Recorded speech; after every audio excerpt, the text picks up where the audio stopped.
Hello, sziasztok! Kedves, és most ez itt egy tavansza trükk sorozat első része, amiben trükköket mutatok be. Például kezdjük egy alaptrükkel, a bumeranggal, amit most pont nem sikerült. Igen, tudom, elnézést, kezdő vagyok. Nem meséltek el, sokszor kötelező most már. Régen játszottam tavanszával, most csak így emlékeztek, láttuk az előző videóban, csak úgy dítgeddel határoztuk el, hogy nem fogunk ilyen tavanszás sorozatot. Amikor lesz a hangulatunk, akkor itt a bumerang, akkor ketten is benne leszünk. Szóval benne leszünk. Dítgedés. Ez egy ilyen trükk-sorozat első része, ahogy mondtam, szalmazások trükköket. Ugyebár már láthatátok a bumerangot. Kicsit hátfordulok, addig egy ide hátfordulok. Többészatok a velem. Jó. Igen, nem szokott sikerülni, ezt nemrég mutatta a Dítged.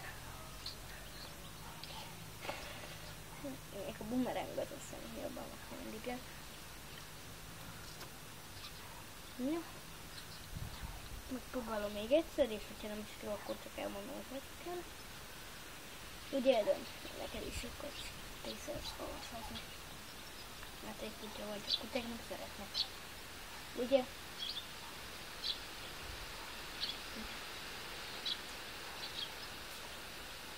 Látjátok, visszajöttek egy rendőrből?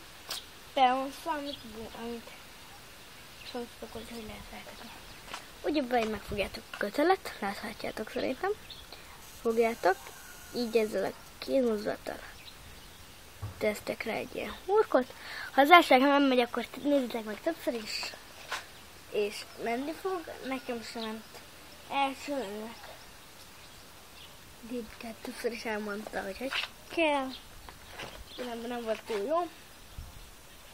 És megcsinálom a bumerangot is. A bumerangnak meg az a lényege, hogy hátrébb állok, hogy panszat normálisan kipörgítek, ez gondolom mindenki felhúzzuk és kézbe. Most ezt elmutatom gyakorlatba. Feltekered normálisan a panszat, eldobod, felhúzod és elpod. Nem tudom, mennyire hallotok, remélem elég jön. Egy másik trükk, nem tudom így a nevét, azt hiszem van egy kötéltánc. Na, remélem jó tetszett a videó. Ha tetszett, lájkoljatok, kommentet küldjetek, és ami a legfontosabb, subscribe.